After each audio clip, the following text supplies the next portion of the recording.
Today's episode will involve the creepiest experiences and encounters that people have personally faced. Please sit back and enjoy.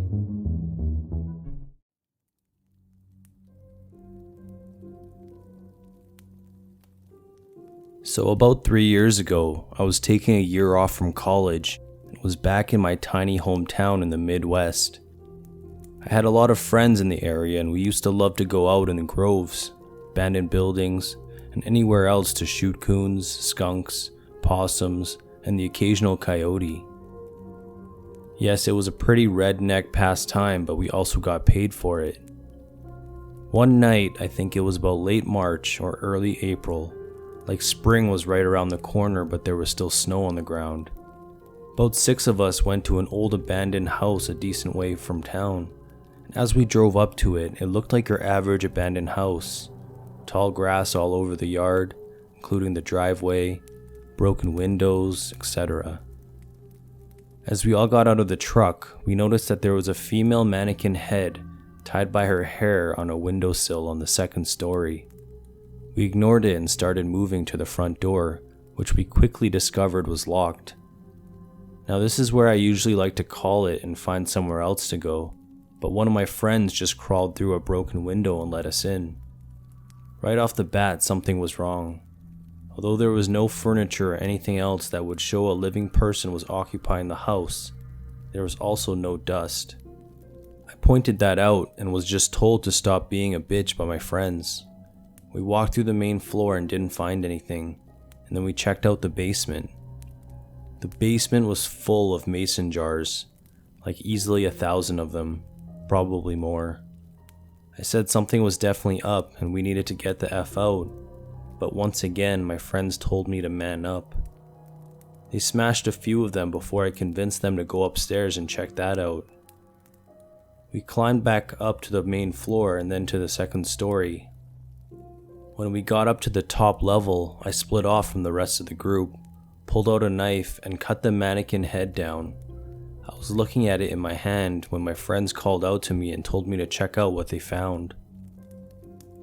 I ran to them and found about 3 sleeping bags, some old bikes, lots of shoes, and lots of Mountain Dew bottles. Some of these bottles were frozen and some were not. This is where we all decided it was time to get out of this house.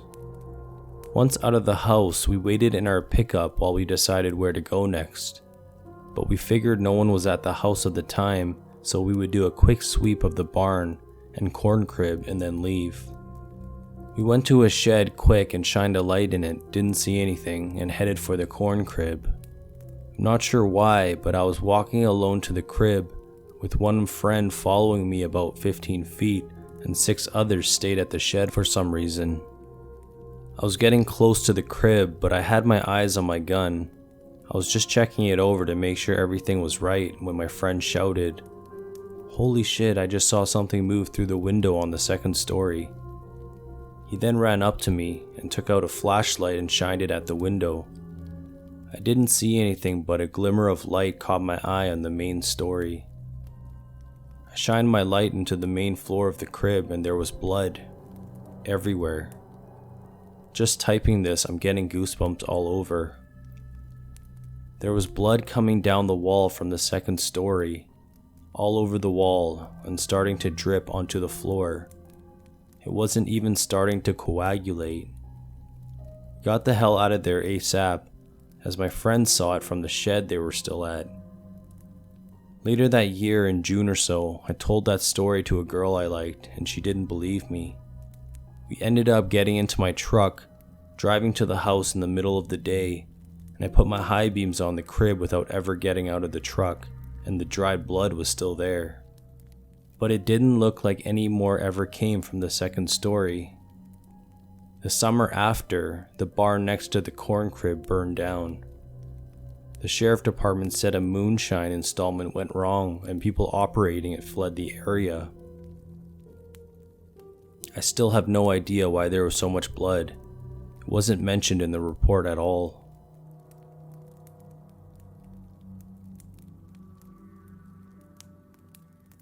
I was 17 and working at my first job stocking items at a grocery store. Very mundane, but it allowed me for some freedom. I'd had a few run-ins with random odd people, but nothing I couldn't handle. About 2 months in, I'm shelving on the lowest level in the canned food aisle, and a very tall man comes to hover over me, so close his knees are touching my back. I told myself it was a coincidence and said, "Excuse me." Try to slide sideways out of his way, but he steps around me, trapping me. Tried a few more times to the same result when he crouches down and asks if I've ever had a full body massage. My heart was racing and I was panicked, but like an idiot I froze up, while the guy proceeds to roughly rub my shoulders. At that moment, a coworker popped her head around the corner to see how I was getting along and surprised him. He waved a hand and goes, "Hi," like it was normal. I booked it to the back and told my manager, who in turn told security, who saw him out.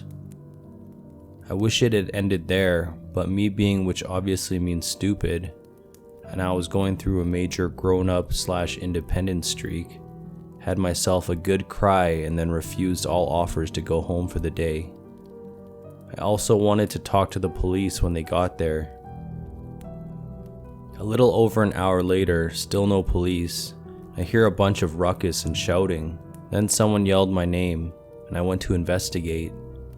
It was a coworker trying to tell me to get to the back, but he'd come back with a baseball bat and a Rottweiler looking for me. The pair of them quickly march over to me, all the while the dog is snarling, and he's saying how the dog likes me. He knew it would. I must be good with animals, and he would finish that massage back at his place. I got pinned, but my manager, one of the best women I've ever met, somehow gets herself between me and the dog this guy keeps, not asking, not telling, but commanding me to pet. She stayed there holding on to me behind her back until finally the police get there.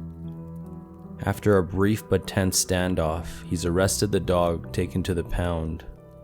I sensibly went home. Several months later, long enough for me to all but have forgotten everything, my manager calls me into her office.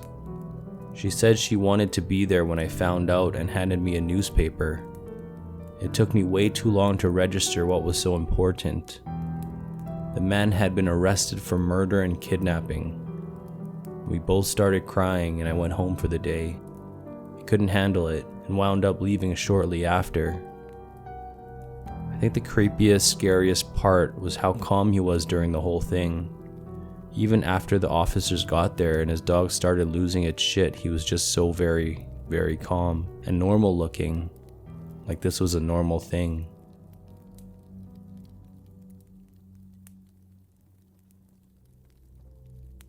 I was in Portland, Oregon about 6 months ago for training at work. A bunch of coworkers and I went out drinking the last night we were there. They ended up going home before me and I found myself trying to find my way home around 3:30 a.m. with a dead phone.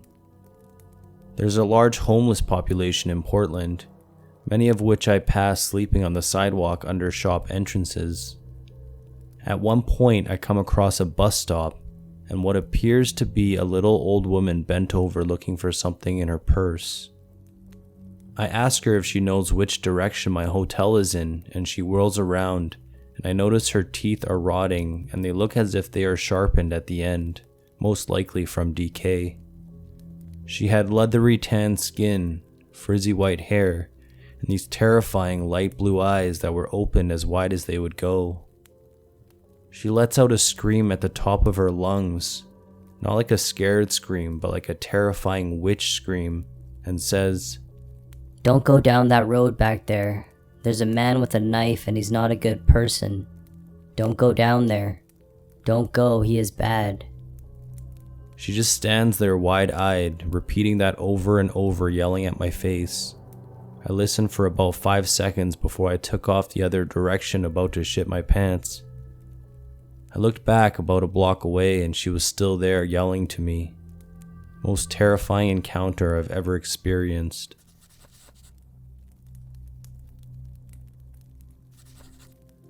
My friend and I experienced missing time, so to speak, while on a canoe trip. About 10 years ago, my friend and I went on a trip to Quetico Provincial Park in Ontario.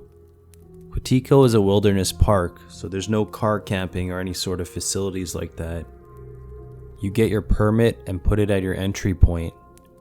The amount of permits given out is limited to preserve the park, so it's unlikely that you will run into any other people during your trip, maybe a ranger. We put in at Beaver House and our route took us south into the Boundary Waters, a wilderness park in Minnesota. We chose our route poorly and ended up having to take a grueling 8-kilometer portage. We weren't properly packed or light enough to make this portage in one go, which was a big mistake. We also overestimated ourselves and started it too late in the afternoon.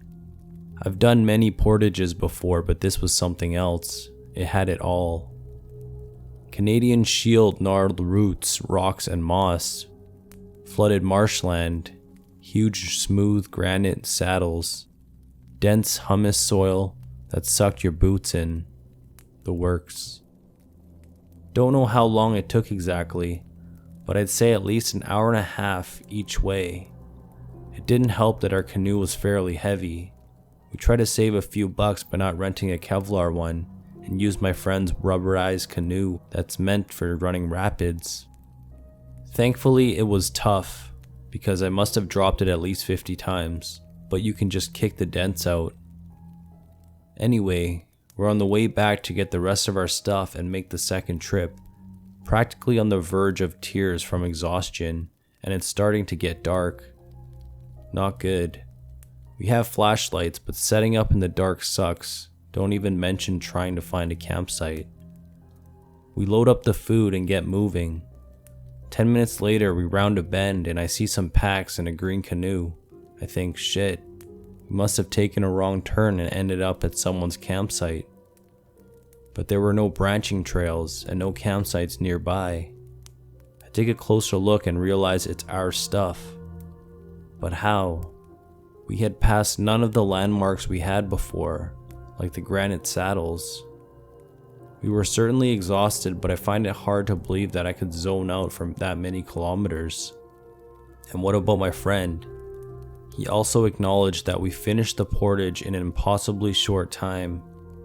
I looked at the maps thinking maybe we had accidentally taken some alternate trail or loop back before, but there was nothing.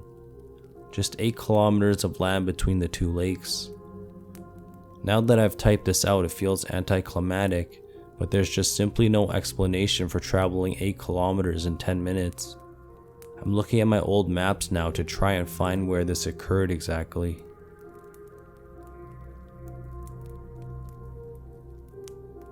Last year, I was on an outward bound trip in the Rockies on a 14-day expedition. In case you guys aren't hip to the outward bound course, there's a solo about 3/4 of the way through the trip, which is pretty much you're in your own area out of eyeshot and hearing range of other group members for a set amount of time. This expedition had a 2-day one. So on day 11 or so we stopped to do ours.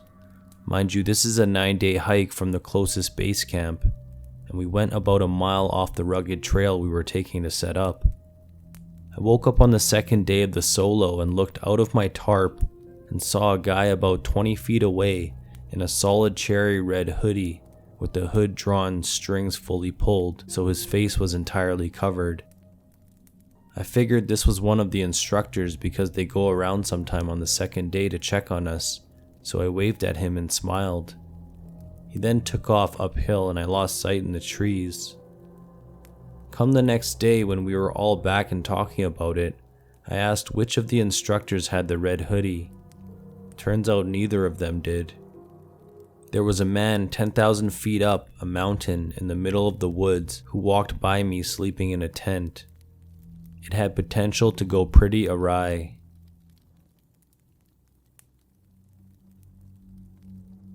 About 15 or so years ago, when I was 16, I went to visit my aunt and uncle during my summer vacations.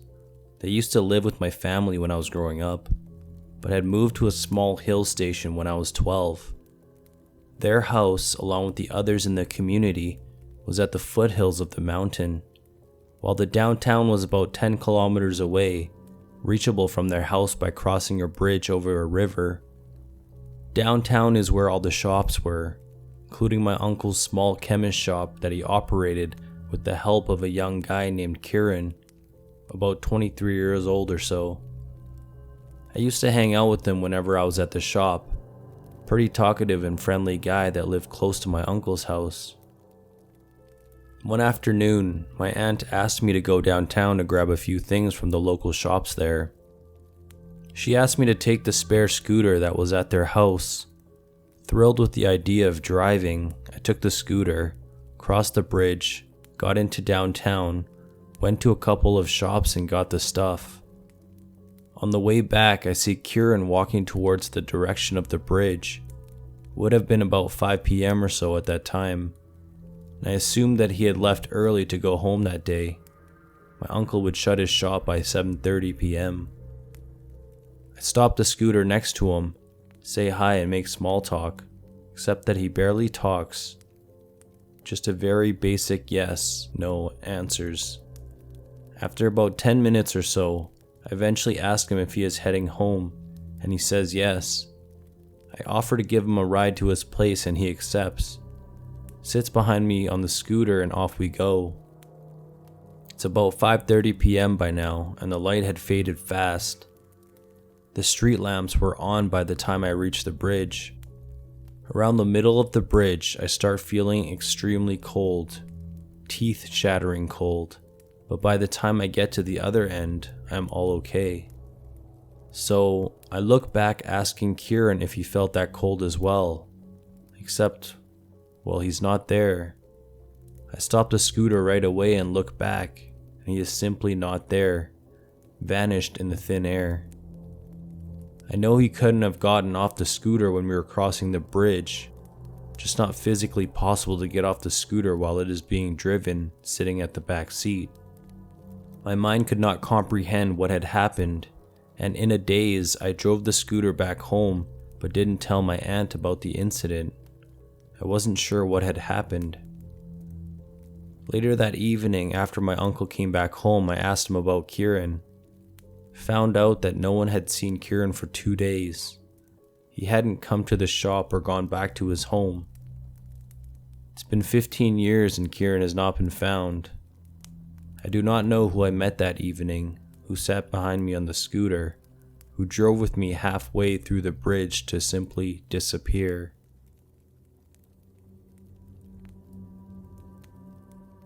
So I live and work in a town on Cape Cod that's known for its Native American heritage.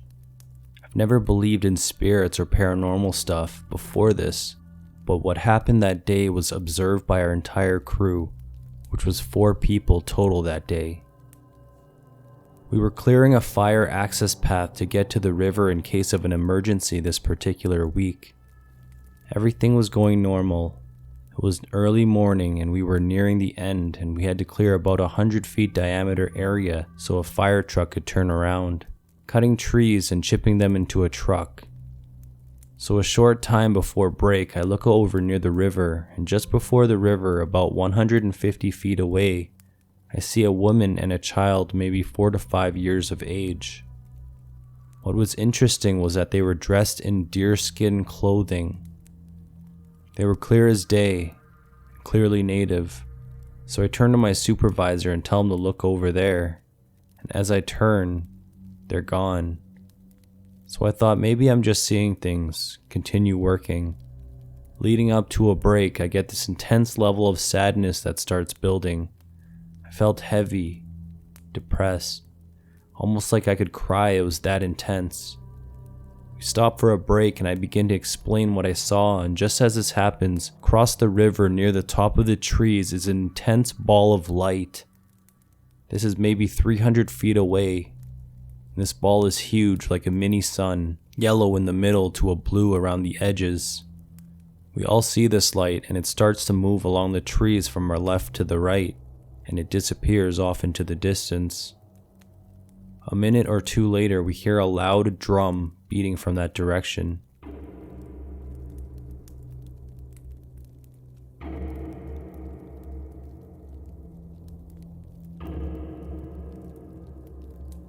3 times.